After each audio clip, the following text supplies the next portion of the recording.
Hey guys, so I was a little bit late getting class this afternoon, and I missed problem set number one missed question number one on problem set number 3.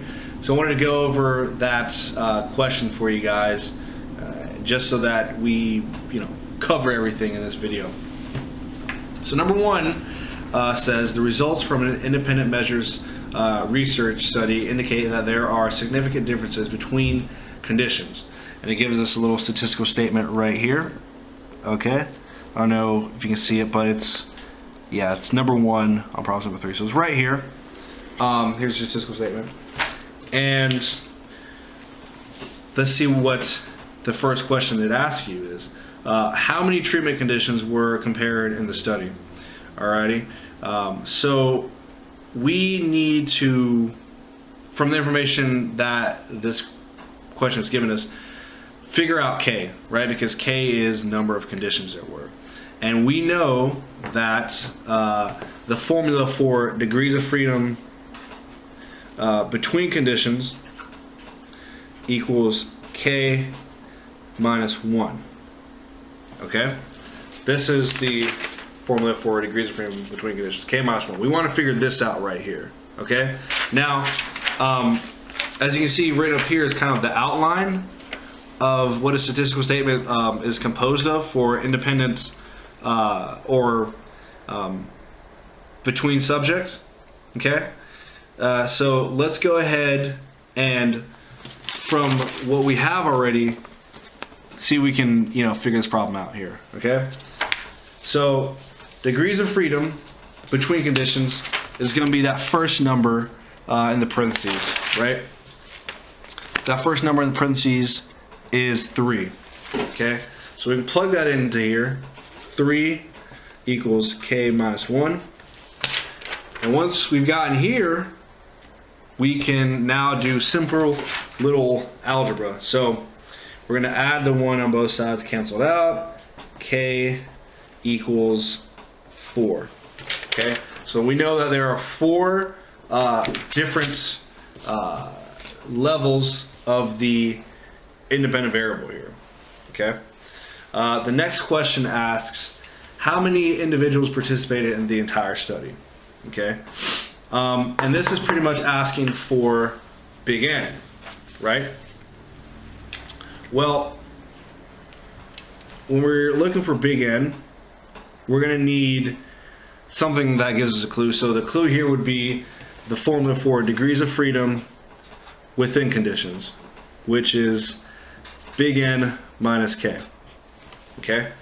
And we know that degrees of freedom within conditions is the second number in the parentheses here. Okay? So the second number in parentheses here is 36, if you can see that. Okay? So 36 equals N minus K. From the previous step of the problem, we should know that K equals 4. So 36 equals big N minus 4. Okay, this is the next step right here. And then we're going to just do simple algebra again. We're going to add 4 here, and we're going to add 4 to the other side. That's going to give us 40. So N equals, big N equals 40. So that means that there were 40 participants in the study. And now back to your regular programming. Begin. Does that work? Yes. It's algebra. It's coming back to haunt you. Remember, you're like, I'm never going to use this again. Here it is. I just didn't know how to approach this. I know, but that's one of the reasons that I put the problem here, is because I want you to remember these numbers come from somewhere, and the reason we include them in the AP style statistical statements is because they tell us things about the study. Right? They tell us about how big it was and how many conditions there were. That's what those numbers are there for. They're there to tell us details about the study that give us a sense of its scope to some degree. Okay. Number 2 says, under what circumstances is it appropriate to perform post hoc tests like Tukey's test on the data from an experimental study? So, somebody tell me when do we do post hoc tests? Huh? Oh, never mind. Not necessarily, what? Yeah? When HO is rejected. That's right. When we've rejected the null hypothesis with the F-test. Now, do we always do post hoc tests? No. Do we do them with t-tests? No. First time we ever did a post hoc test was when? When we're doing an F-test. Why do we have to do a post hoc test?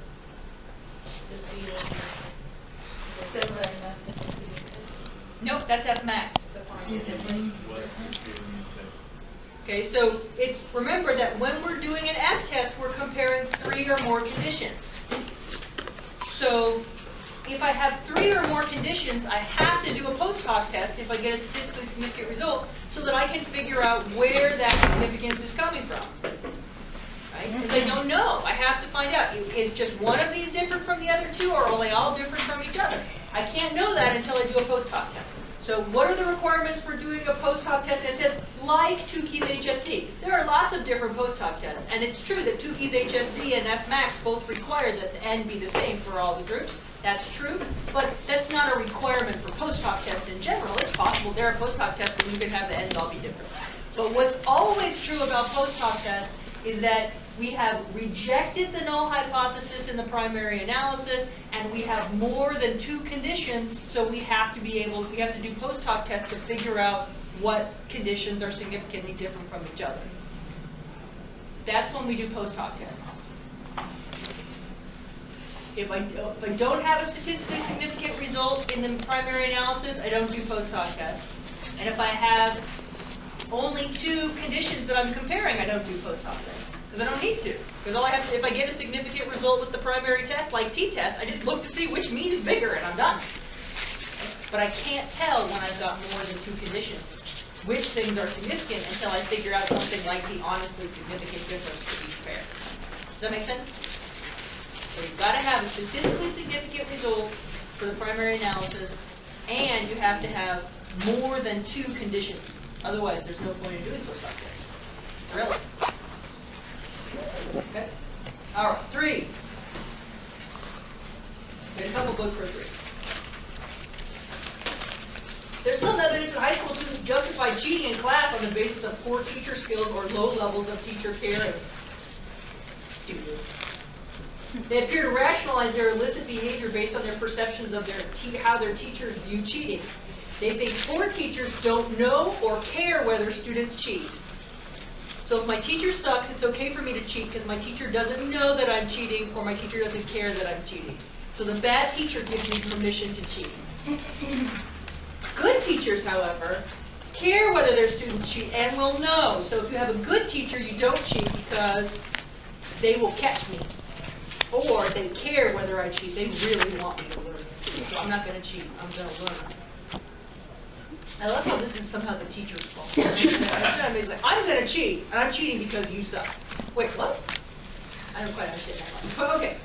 So here, the following are hypothetical data similar to actual research results on this topic. The scores represent judgments of the acceptability of cheating for students in the sample. Okay?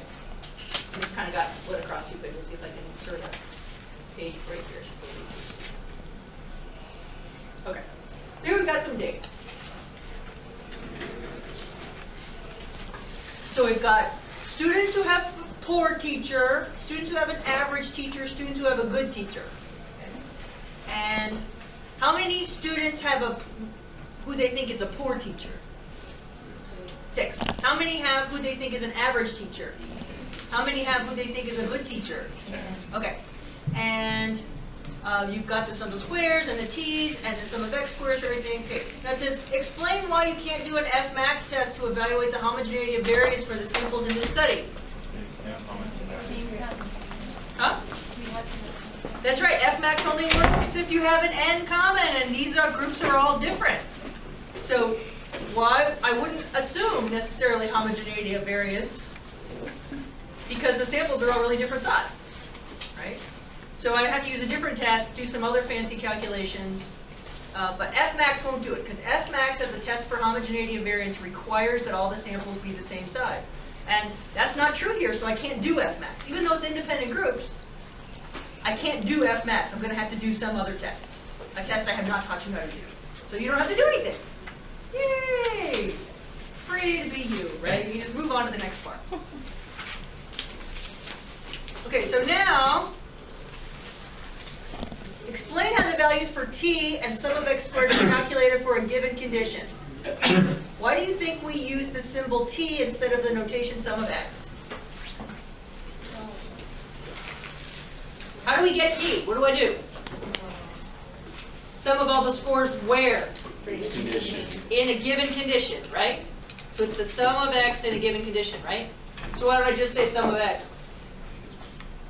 Because what? Because why? I wrote, we use symbol t instead of sum of x because we have to distinguish if it is sum of all x's or just the sum of x's for a given condition of e. Okay, so we say sum of all x. We don't say sum of x because that would be confusing given that we have sum of x squared, right? So plus, later on when we do related groups, we have sum of x for a given participant, right? So it would just be really confusing. So we use t, big T, for sum of x because that tells us I'm adding the x's for a given condition. And we say big P, that means I'm adding the x's for a given participant. And when I say sum of x squared, I know that means square the values and then sum it, because I can't tell from the notation. So we've now created these different notations so that we can keep it straight and make sure we do the right calculation, because it's ambiguous. The mathematical notation is ambiguous. So this is a way to disambiguate the notation and make it clear exactly what we need to do. Make sense? With me? All right.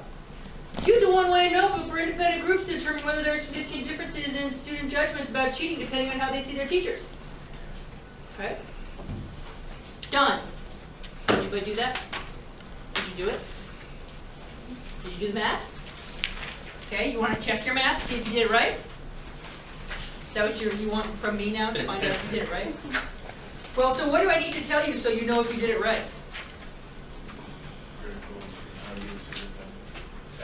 F observed, maybe. What else might I need to tell you?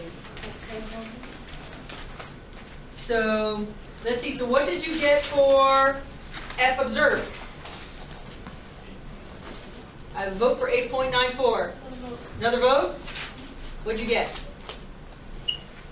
I have two people who vote for 8.94. What? I vote for 2. You vote for it too? How many other people vote for 8.94? All right, see, these are the little shy hands, like, me. Good, you're voting for the right answer. Yay, 8.94. Okay, what did you get for F critical? 3.88.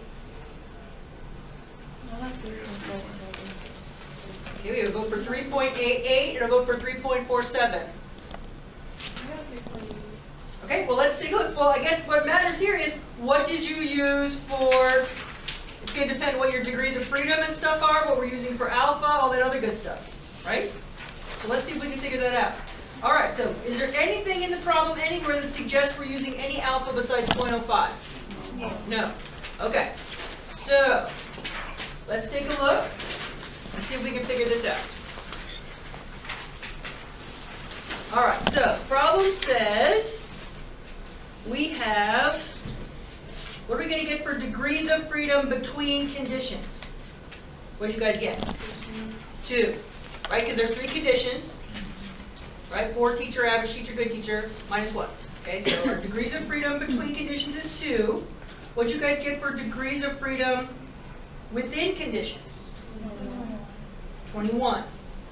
Right? Because if we, huh? 21. Within conditions. Within conditions, degrees of freedom within conditions is 21. Where did that come from? How do we get that? En minus 3. Oh, En minus K. Big N minus K, right? And what? How do we figure out big N? What's big N? 24. 24. And K is 3. So 24 minus 3 is 21. So degrees of freedom within conditions is 21. Okay? So let's come over here. Take a look at our chart. Oh my gosh, we're going to have to go to the next page because we're doing 2 and 21, right? That's how we're going to look it up? Yep. 2 and 21. Okay, so we're going to the second page. Gosh, that's big. That's even worse. Okay, 2 and 21.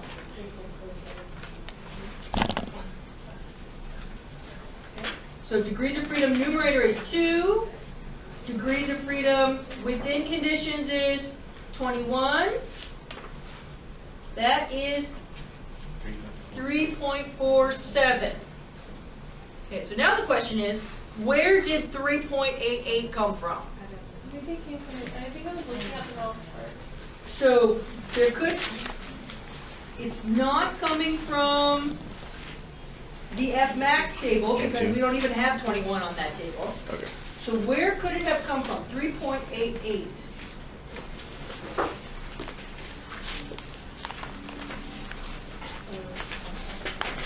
Okay, so 3.88 is degrees of freedom within conditions 12. So it looks like 21 got turned into 12 for some people, and that's where it came from. Number switching. So 21. Yes, question. I have a question about Big N. You have a question about Big N. Okay. Because what I got for within conditions was 69 because I'm thinking Big N equals K times little n. Is that not correct? Well, the problem is that you have 3 different n's. So to get big N, the easiest thing to do is to sum the little n's. Here we don't have a common n, so that's not going to work. So that's not gonna work. It's n common. If you have an n common, you can do that. But you can't just do it for n, any n, because here we have 3 different n's. So the total number of scores, we're going to have 6 scores in the poor teacher condition, 8 scores in the average teacher condition, and 10 scores in the good teacher condition. So we need to add 6 plus 8 plus 10 to get big N. You have to have a common n to be able to use that small k times small n formula to give you big N. Okay. Otherwise, it doesn't work.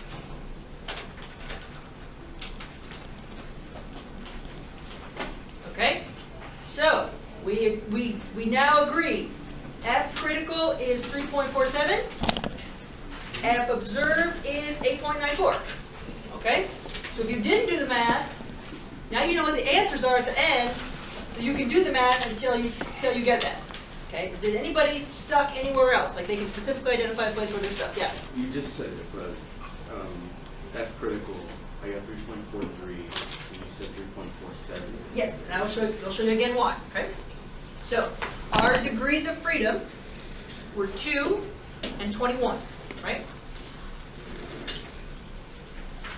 So we're going to go to the F distribution table.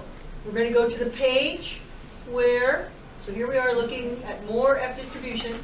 We're going to go 2 is our numerator 1, and 21 is our denominator. You agree? Okay.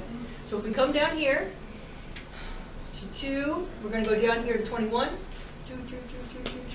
3.47. Does that make sense? Yeah. That's where that comes from.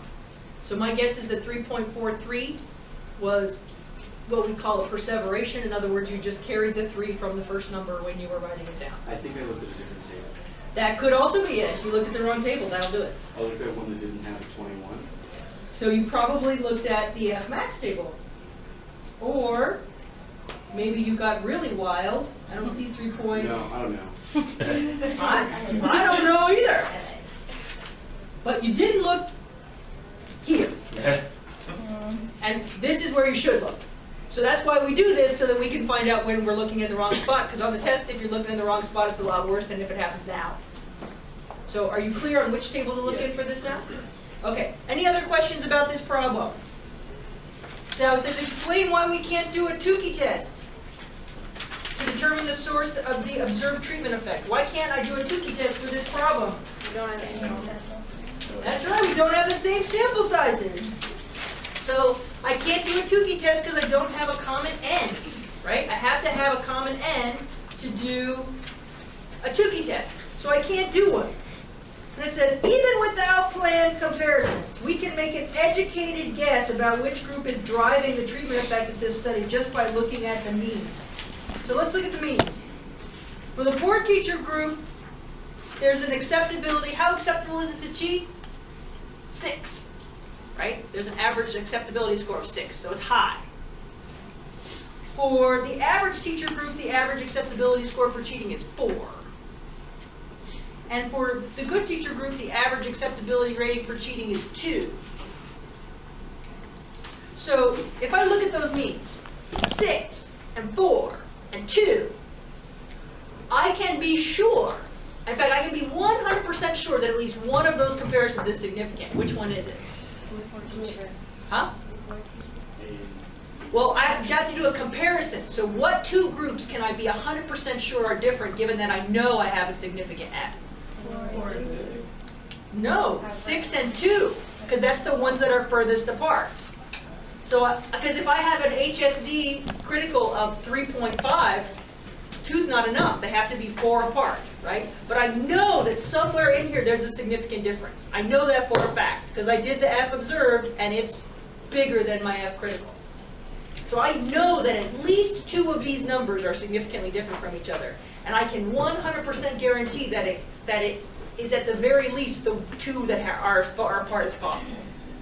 So there is a significant difference between, guaranteed, whether I do any more math or not, I know 100% for sure that the students in the poor group the poor teacher group think it's significantly more acceptable to cheat than students in the good teacher group.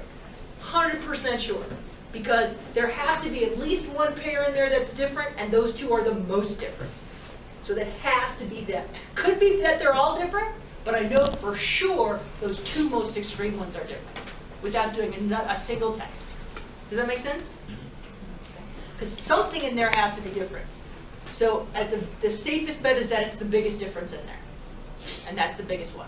So I can be sure that students who they think of as a poor teacher think it's significantly more acceptable to cheat than students who think they have a good teacher. Guaranteed. Well, I'm not sure about the average kids who think they have an average teacher. They might be significant, they might not. We don't know because we can't do the Tukey test to figure it out. Question? Question? Yes? If you can't do the Tukey test, you have to reject your alternate hypothesis, right? Well, there would be another statistic you would use.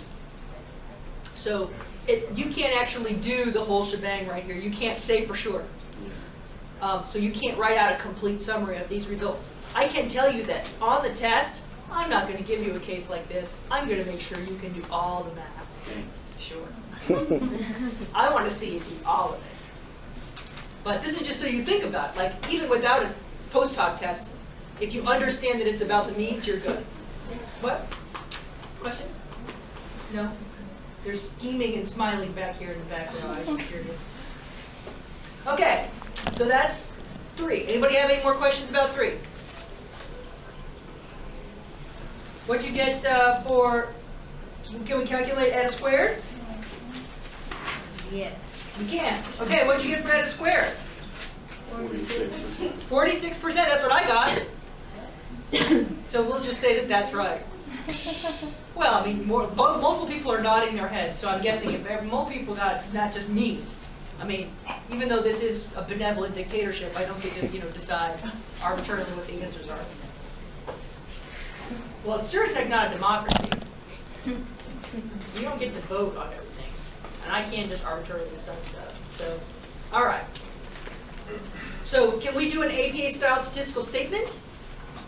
We should be able to, with what we have, even though we don't have it. The only thing we won't be able to include is the HSD, because we don't have one, right? We should be able to write out everything else. So, let me switch over here. The DocCam. Oh, the DocCam. DocCam's awesome. I have to write, jump all over the board. Okay, so tell me what your APA-style statistical statement would be. F. Parentheses. Okay? 2, comma 21. 2, comma 21. Okay, equals what? 8.94. 8.94. Okay. Mm-hmm. Mm-hmm. 0.05. Okay. Eta squared equals 46%. 46%. or 0.46. Either one of those is fine. So we wouldn't have to write like HSD. You don't know HSD, Okay. because the HSD that you would write is HSD critical, and you can't calculate it because the samples are different sizes, so you would just leave it off. Okay, so we wouldn't have to like 0. So we don't know what it is. Okay. We can't calculate it for this. You would have to use a different way to do the test, and I haven't taught you how to do a test that lets you have different ends. Okay. Because I don't think you need to know how to do that by hand, because you never will. Okay. But I want you to be able to do this one simple one by hand, because I want you to understand that relationship about where post hoc tests come from and what they do. So I picked the simplest post hoc test there is. Because easier is better. We're going for concept, right? We're not going for you to be able to do it under every possible circumstances by hand. Because people who work in labs know, we don't hand calculate one way ANOVA, we dump it all into SPSS. But you need to know what the numbers mean and what they're doing. Okay. Number 4. All right. Here's number 4. Okay. A common science fair project involves testing the effect of music on the growth of plants. Sure. For one of these projects, 40 newly sprouted bee plants were obtained. Oh, bee plants. Should be bean plants, not bee plants. All right. These plants were randomly assigned to one of 4 treatments, with n equals 10 in each group. Okay, so what do you know about this already? It's independent measures, right? Independent groups. So you got 40 plants, and we randomly assign 10 to 4 different groups. So 4 separate groups, each group has different plants. The 4 music conditions were rock, as if that's one category of music, whatever. Heavy metal, as if that's one category of music. Country, as if that's one category. Or classical. Like, what do these categories even mean? Anyway.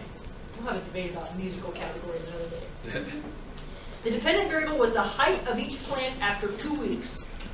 The data for the experiment was examined. God, my grammar was terrible when I wrote this question.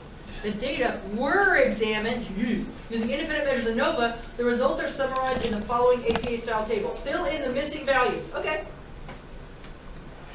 So, you're like, now what? Detective mode. Detective mode, that's right. You are in detective mode. This is, again, practicing, making sure you understand where all these numbers come from. Where do all these numbers come from? This is an APA-style source table, so this is how you might present the results in a peer-reviewed paper, how you might find it. Okay, so to fill in the missing values and calculate the value for F observed. All right. So, what do we know? What can we possibly know? Okay, let's take a look at this. What can we possibly know from reading this? What statistics are revealed to us already? The ENs and the N. Okay, so big N. We know what big N is, right?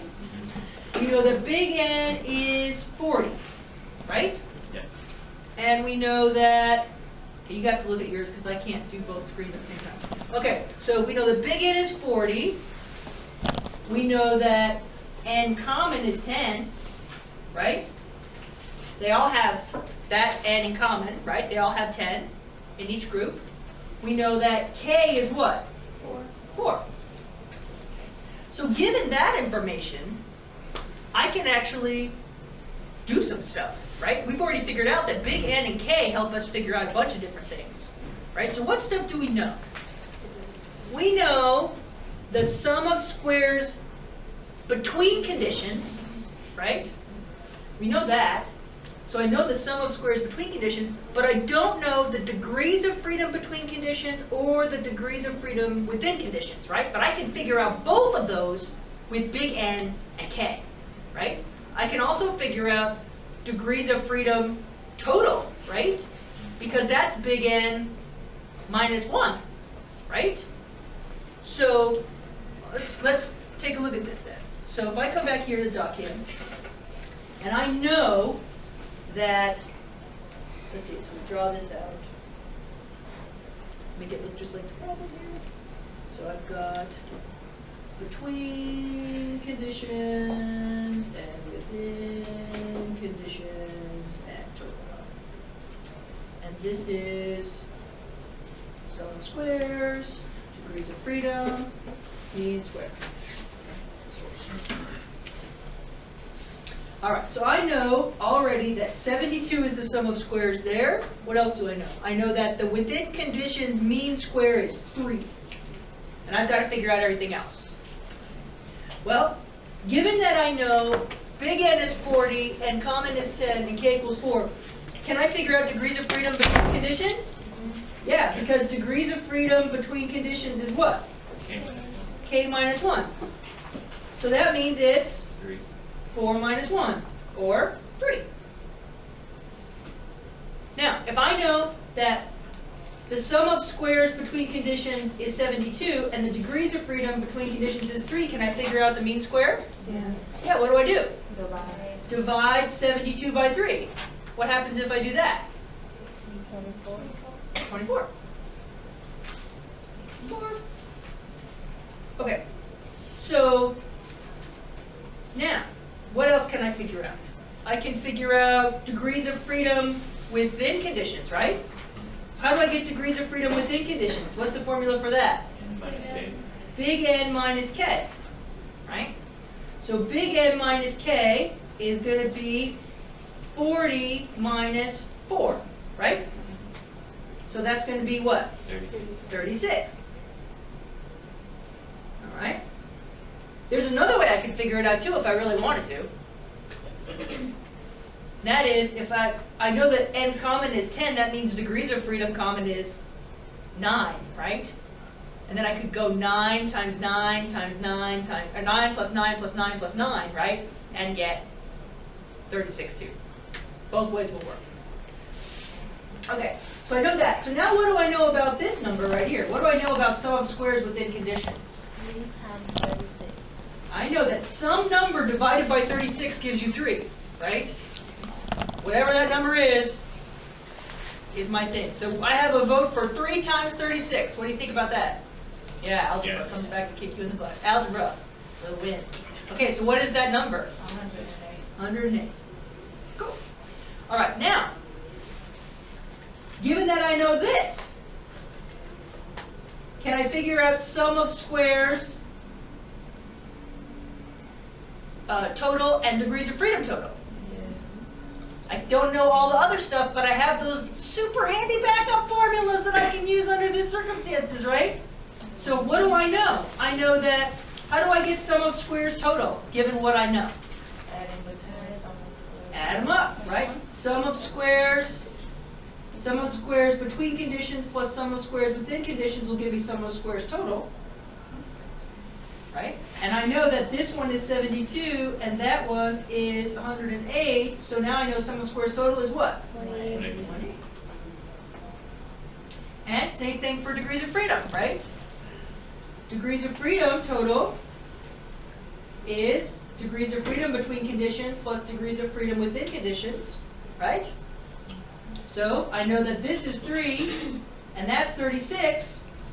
So what's my 39. I can also get it the other way, right? I can also do it big N minus 1. And that will be 40 minus 1, which is also 39. So either way, I am golden. So see, you can figure it out. I'm going to put you guys in puzzle mode. This makes you think about your formulas. You want to be really comfortable with your formulas.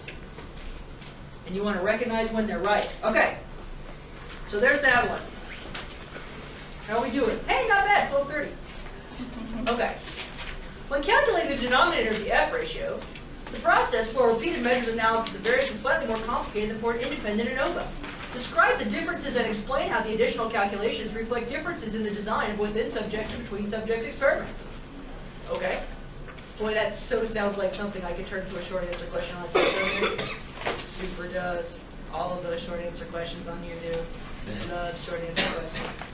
That critical thinking through writing part, right? Okay, so when we do the denominator of the F ratio, so what the heck am I talking about? I'm talking about the difference between mean square within conditions and mean square error. Right? This is what we do for independent groups in the denominator. This is what we do for related groups in the denominator. right? When I'm saying denominator, I'm talking about how we calculate the F ratio, how we calculate F observed, right? Because F observed for independent groups is mean square between conditions over mean square within conditions. And for related groups, it's mean square between conditions over mean square error. Okay, that's why we're talking about denominators. All right. So when I calculate the denominator for repeated measures, it's more complicated. What do I mean? Somebody explain to me what I mean when I say it's more complicated. Yeah. You have to find error. We have to calculate error instead of just keeping. We calculate mean square within or we calculate sum of squares within conditions and degrees of freedom within conditions. Why don't we just use them? Because of error between related groups, learning effects and other stuff. I mean, the other doesn't have that problem. So why does, but this number is smaller, so it's saying that there's less, this number is always smaller than this number. So it's saying there's less variance. Why is there less variance in a related groups study than there is in a independent group study?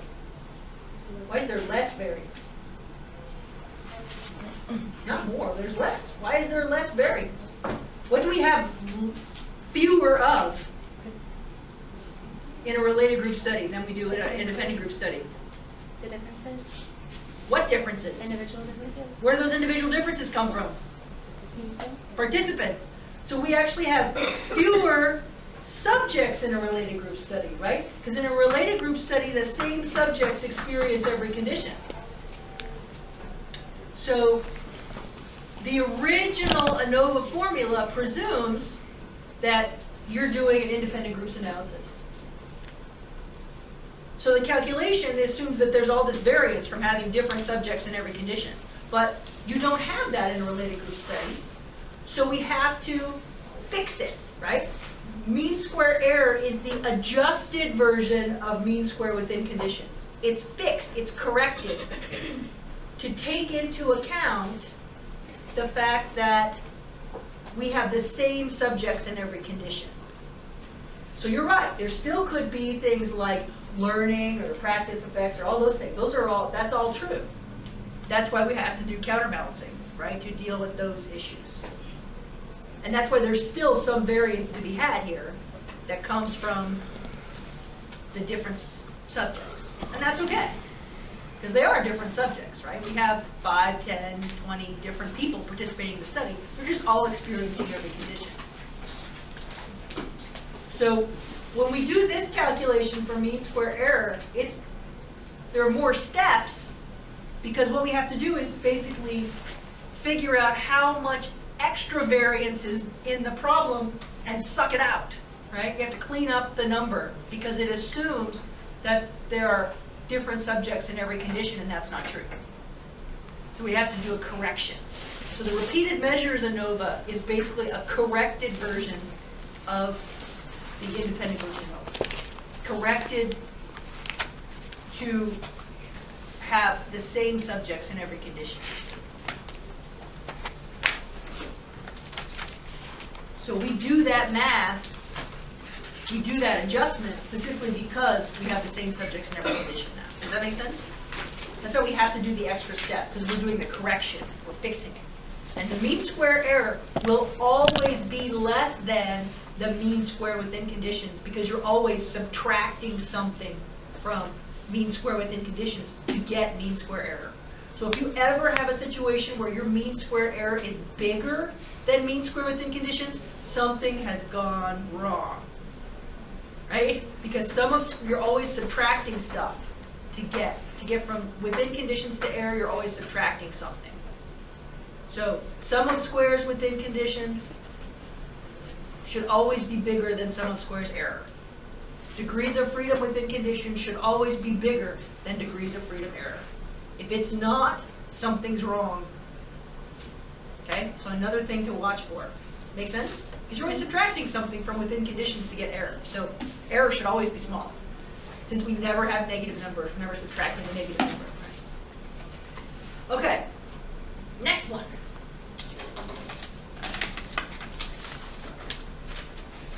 Developmental psychologists study children at different ages In this study, data were collected from the same group of boys at age 5, 6, and 7. So same boys, 5, 6, and 7. Now you know we're doing what kind of study? Related groups. These are the same kids. Okay. At each age, the children worked on a set of 25 problems that tested their understanding of the concept of conservation. Do you guys remember what the concept of conservation is from developmental psych?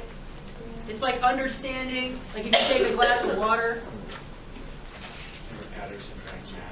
Right. So like say you show them 2 glasses of water like this, and they say that they have the same amount of water in them, and then you take the water from this glass and you pour it into a bowl like this, and now it's down here, so now you have one like this and one like this. And if you ask them which one has more in it, even though they just told you they have the same amount, the kids will tell you this one has more because they're saying, oh, it's taller, and taller means more.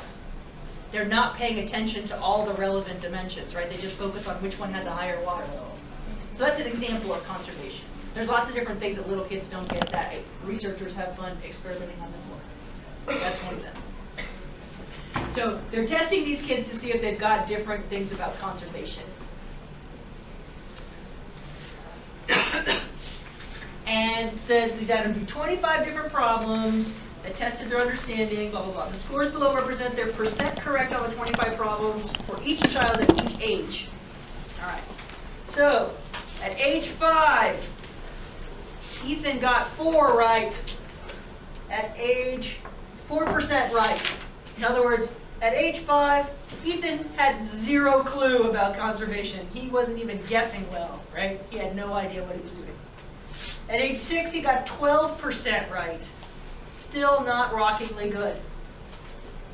But at age 7, he got 68% right. Okay. Sounds to me like Ethan's making progress. He's developing. Okay. And if we look at the other kids, you see some similar pattern, right? All right. So I gave you these values for P, and I asked, how do the values for P get calculated for a given subject? What do? Yeah, the total for the individual subject. That's right. So P is just sum of X for a given participant, right? So basically the answer to this question is exactly the same as the one for T, except now we're talking about P. We're talking about adding up the scores for a given participant instead of adding up the scores for a given condition. Right? So the answer here is exactly the same. Why do we do this instead of sum of X? Because it would be confusing. Why do we do this calculation? Man, I totally need to proofread this thing. Why do we do this calculation? For repeated measures ANOVA, but not for independent measures ANOVA? Why do we do P for repeated measures, but not independent measures? Because the participant has a bunch of X's, but it's not the same participant has different fields in the sample. Right. In the independent measures, each participant only gives us 1 score. There's nothing to add, right? In independent measures, every participant only experiences each condition. 1 condition, right? They don't experience all of them. They only experience 1. So if I were going to add up the X's for any given participant, I would have 1 score for each one. There's no point in doing P. It doesn't make any sense.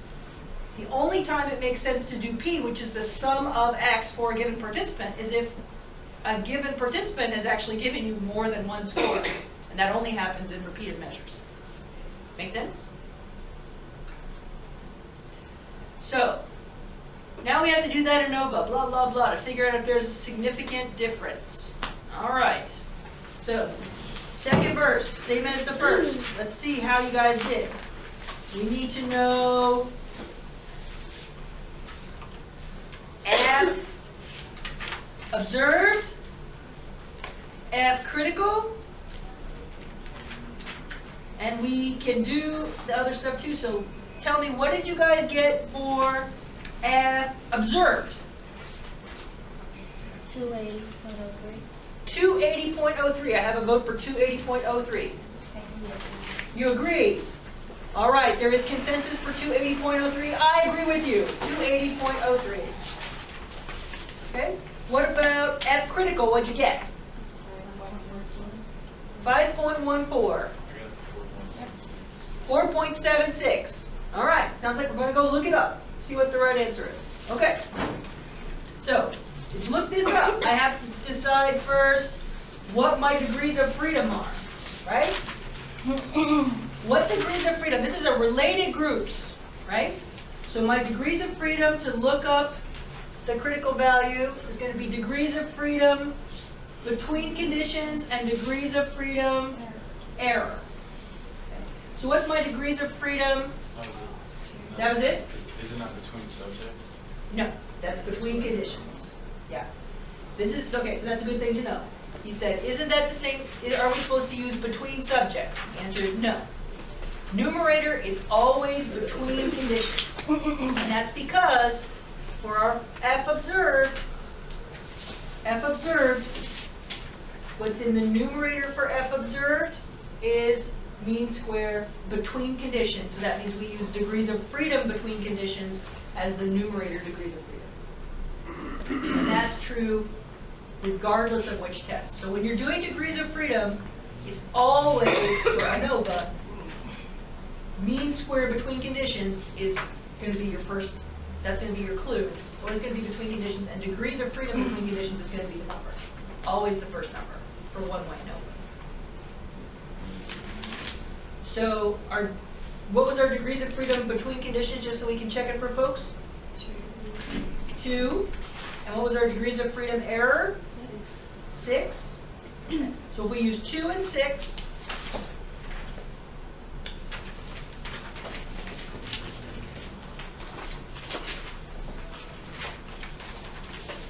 if we use 2 and 6, go over here 2, down to 6, and we get 5.14. That's where that came from. Okay? All right. So we agree the F critical is 5.14. The F observed is 280.03. So what do we do? Yes? Can you show you got the 280? 3. Can I show you how I got the 280? Yeah. Okay, so we'll keep going backwards until we find a number you don't agree with. How about that? Okay. So let's see. What did you get for Because I had all the DFs right, but the sum of squares, I think I messed up on my number, and up there, they're like all over the place. Okay, so let's then lay this out. We're worried about our degrees of freedom. Let's make our little chart here.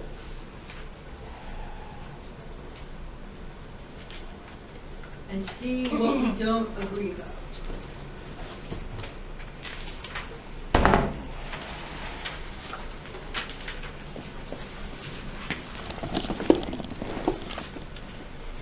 Okay, so this is going to be BC, this is going to be WC, this is going to be BS, this is going to be error, this is going to be total, this is going to be nothing.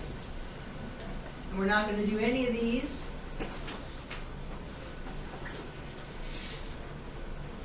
Okay? So we've already decided that degrees of freedom between conditions was 2, and degrees of freedom error was what? 6? Okay, what did you guys get for degrees of freedom within conditions? 9. 9? 9. 9. So that means that degrees of freedom between subjects must have been 3. Okay. And what did you get for sum of squares between conditions? 10,954.67. What about within conditions? 480. 480. What about between subjects? 362.67. 362.67? 667. Which one is it? Was it 66 or 67? I also got a 6.6. Did you yield to the 66? I probably didn't. I probably rounded off by mistake. You probably rounded Yeah. somewhere you shouldn't have rounded? Yeah. Okay. All right, so 66. All right, and then error is 117.34. Total is 28,150. well, total's going to be this number plus this number. Right? Total is always just sum of squares between conditions plus sum of squares within conditions. So this number is not going to be any bigger than about 11,000. Oh, I added all of them. Yeah, that'll do it. Don't do that. It's not all of them. It's only these two. It's always only those two. Always the same formula for both. Now, if you added all of them, you know what that tells me? You didn't use sum of x squared minus g squared over n like I told you to first. You just added them all up. And look where it got you. Look what happened. Try and take a shortcut, just make trouble for yourself. Trust me, I've been doing this a long time. Sum of x squared. You're like, but, just do it. Trust me, you want the right answer. Okay. So, what's our total? 11,434.67. 11,434.67. Yep. Okay. What about degrees of freedom total? 11. And how do I get that again? Just add those two. Don't add them. Did you add them all up too? No. That one you listen. Okay. Just check it. All right. Now, what about this one? What about my mean square between conditions? What did you get for that? 5,477.34. 5477 point what? 34. Okay. And what about mean square error? 19 point what? 56. All right. So everybody who did the problem, did you get that stuff? Or did you find a place where something, where do we need to back up? I just messed up at the BS where you got the 362.66, so I messed up all my numbers for like the error and the total. Right. And then Okay, the but now that you have this number, I can so see do where we it know goes. do you know where this number comes from? That's the sum of the p squared k minus g squared over n. Right, it's the sum of p squared over k minus g squared over big N. So what did you have for sum of p squared over k?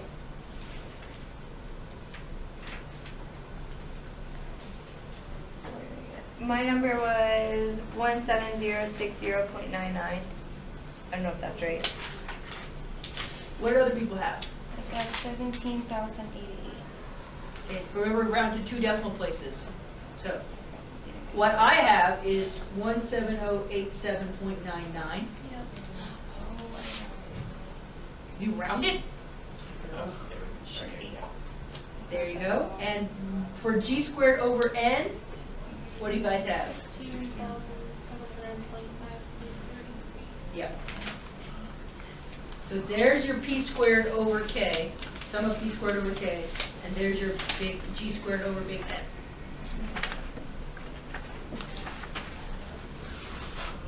So somewhere in there,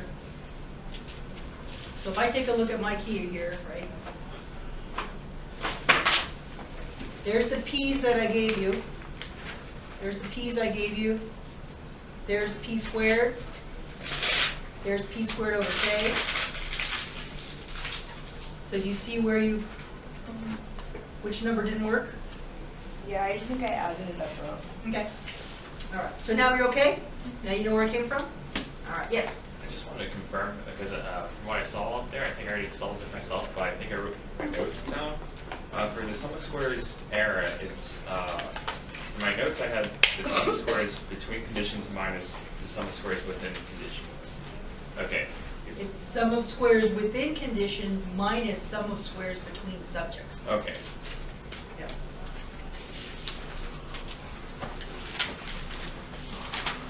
That's a tricky thing about this notation is you've got to keep between conditions separate from between subjects. They're two different things.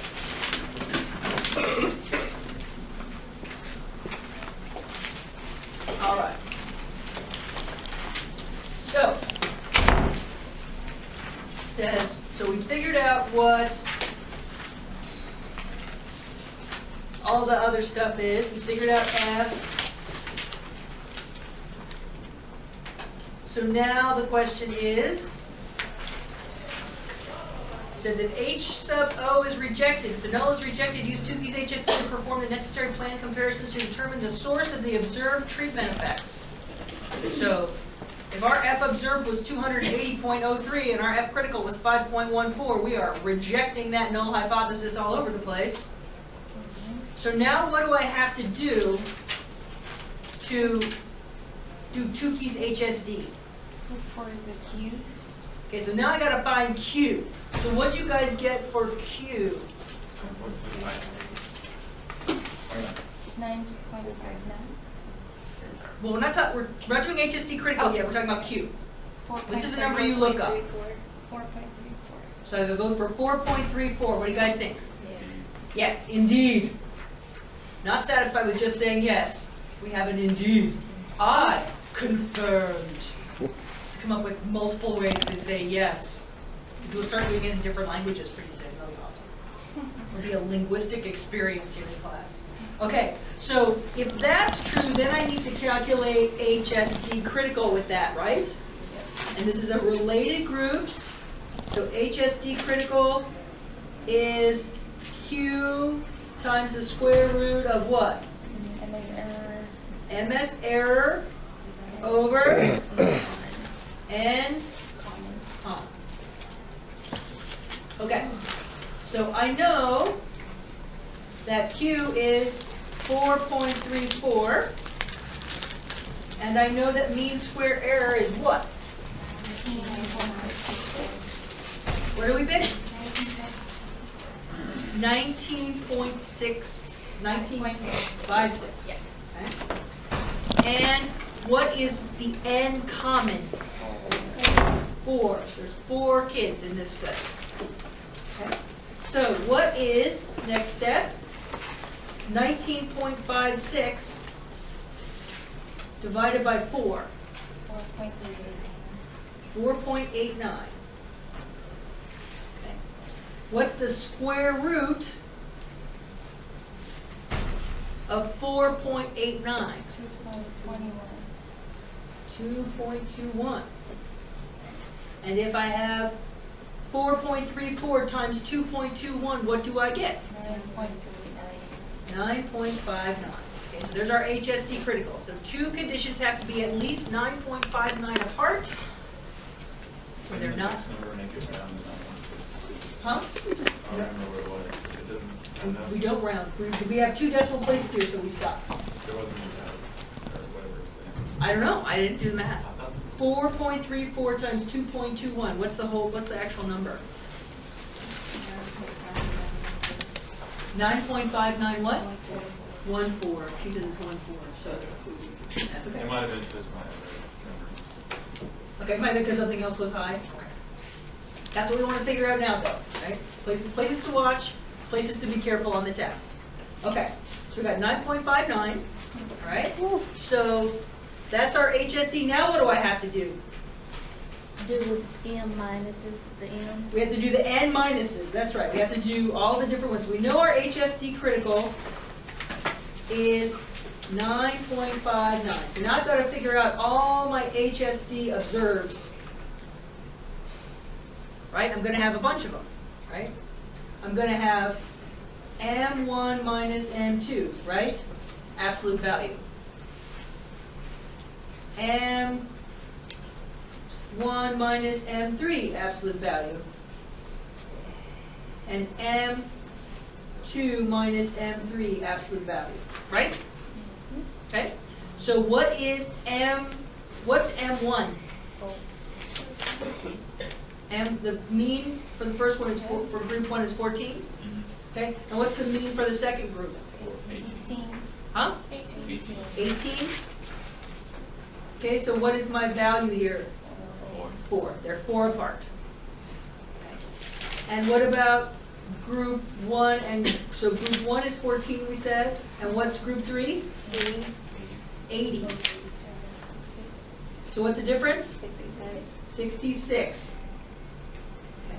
And what about group 2? So group 2 is 18 minus 80. 62. Okay, so these are my observed values right here. Okay, those are my observed values. So is 4 bigger than 9.59? No. No. So this is not significant. What does that mean? Let's think about what that means for a second. That means that there is no significant difference in how well these children solve problems of conservation There's no difference when they're 5 and when they're 6. There's no difference. So between 5 and 6, they don't figure it out. They still don't get it. Okay? There's no difference in how well these children understand conservation between ages 5 and 6. Make sense? Non-significant effect, it's meaningful. They don't know, there's no difference in their understanding. Okay? Now, look at the next one. Mean 1 and mean 3. It's 66. Is 66 bigger than 9.59? Yes, it's way bigger. So what does that mean? That means that when children, it's significant, right? When children are 7, they have a significantly better understanding of conservation than they did when they were 5. That's not surprising. They're 2 years older and they figured out something that's developmental. Imagine that. So children at age 7 have a significantly better performance on problems of conservation than when they're 5. That's what that one means. And what about this one? This one is 62. Is 62 bigger than 9.59? Yes. So what does that one mean? That means that children at age 7 have a significantly better understanding of conservation problems than they did when they were 6, right? So 7 is the year, apparently, for these kids. So how could we summarize all that together? We could say that at age 7, children have a significantly better understanding of conservation than they did at age 6 or age 5. There is no difference in how well they understand conservation between ages 5 and 6, right? There's no difference. 5 and 6 are exactly the same. They don't get it. But once they hit 7, we all agree they got it. It's significant. Okay. So now, can we do eta squared? We have enough information to do eta squared? So if I were Go ahead. age condition 6 and 7 are making the observed treatment effect, is that okay? Say it again.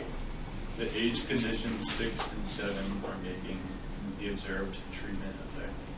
No, because there's no, I still don't know what you're talking about. I don't know what the dependent variable is. It's just Right, it's just not enough information. So I need to know that, because I don't know what groups, I know that you're saying age 6 and 7. Ooh, 6 and 7. 6 and 7-year-old monkeys, 6 and 7-year-old children, 6 and 7-year-old turtles. I don't know. So children between the ages of 6 and 7, children, you could say, between the ages of 6 and 7, children make significant improvement in their understanding of conservation. That would be true.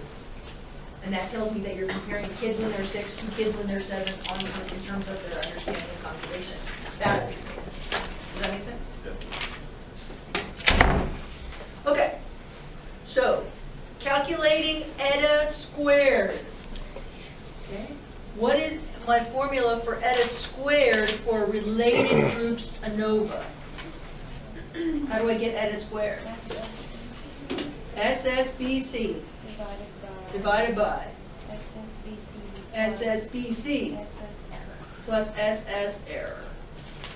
Okay. So, what was my SSBC?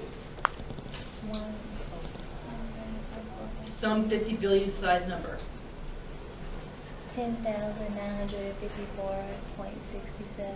10,954.67 over 10,954.67 plus 117.3. Okay. And that's going to give me 10,954.67 over 11,072.01. And what does that give me? 99% or 0.99. So basically, getting older is what it takes.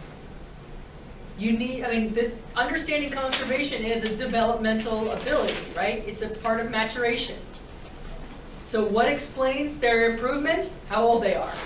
That's what matters. You have to hit a certain age and a certain level of development, cognitive development, in order to get conservation. You just don't get it until you are old enough. Once you hit that stage, then all of a sudden it all goes ka-ching, ching, ching, ching, ching, ching, ching, and all of a sudden you get it. That's we're cool like that. Okay, AP style statistical statement. Hit me. F, parentheses, 2, comma, 6, okay. Uh-huh. 280. What? 280. 280.03, comma, E uh-huh, less than Uh-huh. 0.05, 0.05, comma, uh-huh, n squared. at a square, N yes. squared N is equals- different at a, Yeah, equals 99%. 99%, Comma. 4.99. Okay, comma, HSD Uh-huh. equals 9.59. 9.59. Yep, beautiful. Rocking it. If that's what you got, you got it.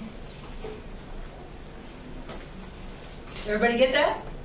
Everybody got all the other stuff? You got it now? Know where all those numbers came from? All right. Are you thinking I'm gonna do okay on this? As long as I have all those nice boxes to fill in, I'll be good. Got to keep everything together, right? Working on that note card. Don't get messy. You can't afford to get messy on this test. You literally start losing numbers, getting sum of squares between conditions mixed up with sum of squares between subjects. Not good. Okay. Yes. How many problems are we doing for this? Enough to show me that you know what to do. I don't know. Everything. Everything. Well, keep in mind, the two tests are extremely similar, right?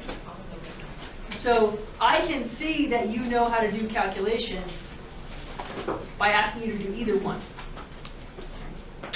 So you can imagine that you're going to be calculating on the equivalent of a whole ANOVA probably on the test.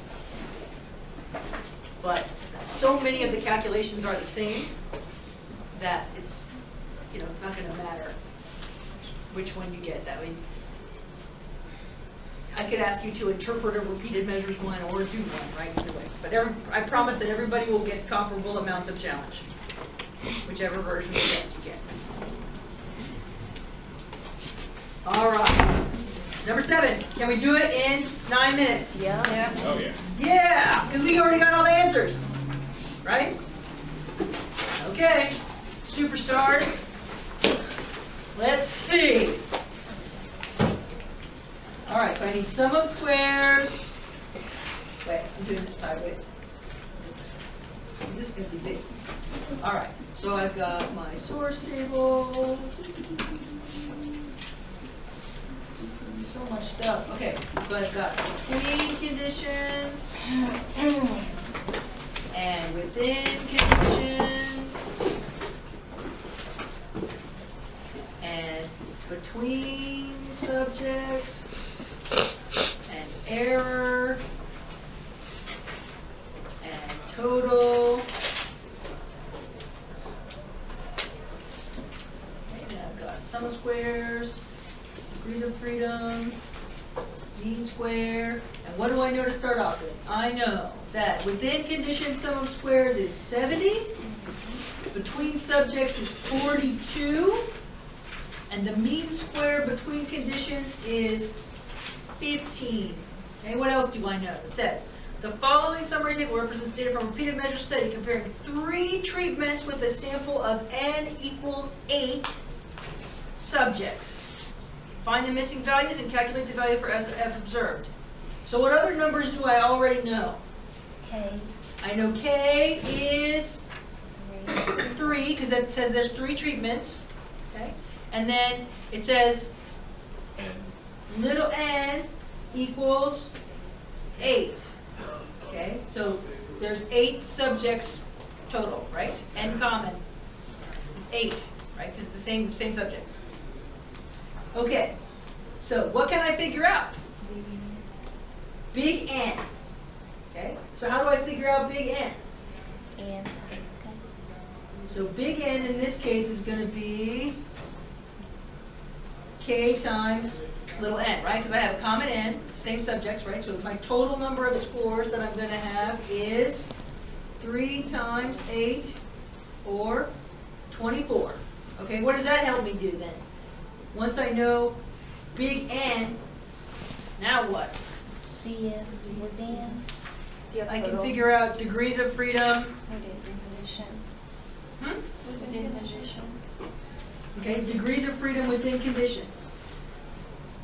Because that is Big N minus K. big N minus K. Okay, big N minus K. Big N minus K is going to be 24 minus 3 is going to be 21. Okay, let me write that in here. Degrees of freedom within conditions is going to be 21. All right, what's another thing I can figure out? DF total. DF total. Okay, DF total is going to be Big N minus 1. big N minus 1. And so I know that's 24, so minus 1 is going to be 23. Okay. Degrees of freedom total is going to be 23. All right, now what can I figure out? DFBC. Huh? DFBS. DFBS or BC? I could do both. Yeah. Okay, we'll do BS. So what's the formula for that? Little n minus 1. Little n minus 1. And little n we know is 8. So 8 minus 1 is going to be 7. So degrees of freedom between subjects is going to be 7. Okay? Now what? It's like a treasure hunt. Yep, between. Degrees of freedom between conditions. Degrees of freedom between conditions, okay?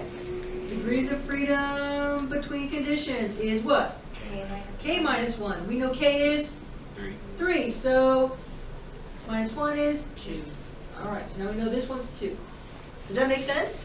Yes. We could have figured that out the other way too, right? Because we know that this one minus this, or this one minus this one will give us that one. So it works. Right? Because degrees of freedom total is these two added together. So, yay, it's working. All right, what's next? What can I figure out next? Sum of squares between conditions. How do I figure that out? The MS is the between the sum of squares between conditions divided by the between conditions degrees of freedom. Right, so this 15 thing came from something divided by 2, right? That's what you just said. That. The 15 thing is something divided by 2. What divide? I'm just trying to lay it out here so we're all on the same page. The 15 thing is something divided by 2. What's that something? What divided by 2 gives you 15? 30. All right. Yep. Okay, now that I know that, what can I do? The sum of squares total. I can do sum of squares total, right? How do I get sum of squares total? You add the sum of squares between conditions and the within conditions. I add these two together, right? So what's my sum of squares total? 100. Okay, what else can I figure out now, given what I have?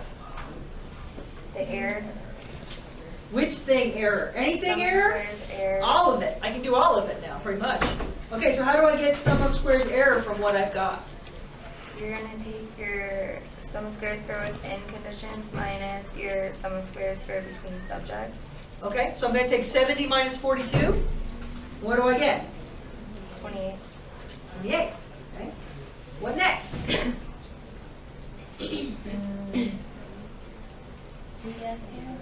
Huh? Degrees of freedom error. What do I have to do? Not the same thing. I mean- if I subtract sum of squares, I'll be in trouble if I use that to get degrees of The freedom. error is the Degrees of freedom within conditions minus degrees of freedom between subjects. So what do I get? 14. Okay, now what can I do? Which of these things do I need to calculate? Error. Mean square error, right? So mean square, how do I figure that out? Sum of squares error divided by degrees of freedom error. And what do I get? 28 divided by 14? 2. Okay? So now that I know mean square between conditions and mean square error, what can I calculate? F observed, right? So F observed is what? 15 divided by 2. right? F observed is mean square between conditions over mean square error. So that means it's 15 divided by 2, which is 7.5. So I know my F observed.